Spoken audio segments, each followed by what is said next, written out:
হৃদয়ের সেঞ্চুরিতে রেকর্ড, তবুও আক্ষেপ রয়ে গেল।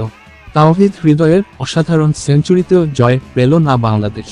তবে তার লড়াকু ইনিংস মন জয় করেছে ক্রিকেট প্রেমীদের। অনেকে বলছেন, বাংলাদেশ হারলেও হৃদয় হারেননি। ধারাভাষ্যকার হর্ষ ভুগলে তো বলেই দিলেন, এই ইনিংসের হৃদয়ে চিনিয়ে দিলেন নিজের জাত। তবে হৃদয় নিজের সন্তুষ্ট নন। তার কণ্ঠে আক্ষেপ, শেষ দিকে পায়ে ক্র্যাম্প না হলে আরও 20-30 রান করতে পারতেন। তাহলে হয়তো ম্যাচের ফলাফল ভিন্ন হতে পারত। ধ্বংসস্তূপ থেকে রেকর্ড জুটি। চ্যাম্পিয়ন ট্রফিতে নিজেদের প্রথম ম্যাচের নবম ওভারেই বাংলাদেশের স্কোর ছিল 35/5। তখন মনে হচ্ছিল, টুর্নামেন্টের সর্বনিম্ন রানের রেকর্ড গড়তে যাচ্ছে বাংলাদেশ।